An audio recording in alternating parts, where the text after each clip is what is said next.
For generations, Greece lived in the ruins left by Persian invasions. The destruction of their sacred temples and statues bred a deep generational thirst for vengeance against the East.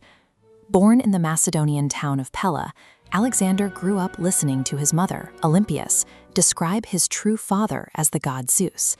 This belief in his own divinity became the foundation of his identity. His mortal father, King Philip II, provided a different kind of inheritance. Philip built a formidable army and passed down an absolute obsession to wipe the Persian Empire off the map. Alexander quickly proved his capability. At age 10, he easily tamed an aggressive, unrideable horse named Bucephalus. By 18, he was actively commanding cavalry on the battlefield alongside his father. This convergence of perceived divinity and a mandate for revenge produced a king who viewed world-altering violence as a religious duty. To sharpen his heir, Philip hired the most famous intellect of the era. Aristotle injected cold logic and philosophy into a mind that had been built strictly for war. Aristotle spent 3 years teaching Alexander that breaking an enemy's body was inefficient. Real control required diplomacy, patience, and the ability to capture the loyalty of the people you conquer. Taking the throne at age 20, Alexander immediately put this into practice.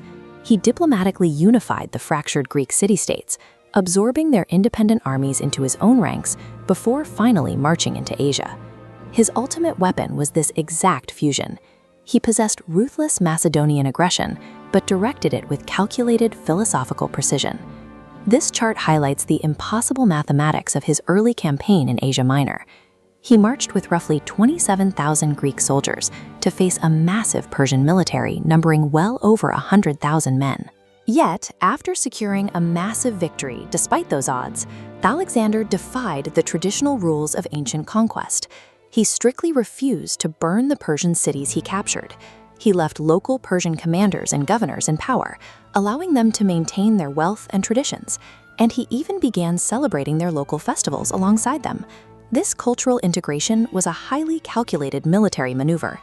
By making loyalty a more attractive option than rebellion, he neutralized the world's largest empire from the inside out. This march of assimilation led straight to Gaugamela, pitting Alexander directly against King Darius III in a massive clash for absolute supremacy. On this tactical map, Alexander ordered his line to fall back, baiting the Persian army to stretch their formation. As they stretched thin, a gap opened. Alexander drove a cavalry wedge straight through that hole, shattering their command and forcing Darius to flee. He was now the master of Asia. But as he married Darius's daughter and increasingly adopted Persian clothing and customs, his own Greek generals grew deeply suspicious, sparking paranoia and assassination plots within his inner circle. While his intellect allowed him to conquer the known world, his boundless ambition cost him the trust of the very men who had bled to place him on that throne. Addicted to conquest, Alexander forced his exhausted, mutinous army east. They dragged themselves through the brutal Khyber Pass and down into the extreme terrain of the Indian subcontinent. Here, at the Battle of Hydaspes, they met King Porus. The resulting clash was a grueling, months-long nightmare, making it the most physically devastating fight of Alexander's entire campaign. Porus fought so fiercely that even after securing the victory, Alexander refused to execute him. Out of profound respect for his rival's bravery, he restored Porus to power and even expanded his territory. This river marked the true edge of his empire. For the first time, his philosophical respect for an enemy completely overpowered his drive for absolute conquest. By 323 BC, the army had finally turned back, reaching the walls of Babylon.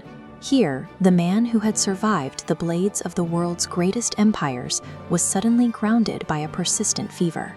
10 days later, he was declared dead, but his legend spiked immediately. For 6 days, his body showed zero signs of decomposition, giving his followers physical evidence that they were burying a literal god.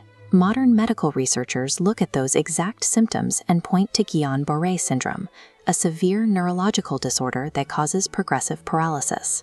With his oxygen demands collapsed and his pupils fixed, Alexander likely appeared dead to ancient doctors while remaining fully conscious. He was paralyzed but alive as he was carried to his tomb. His death fractured the empire, but his physical echoes remained.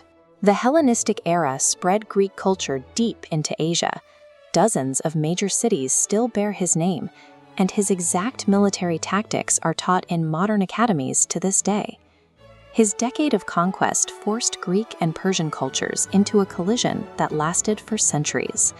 Ultimately, his momentum was stopped by the failure of his own human biology.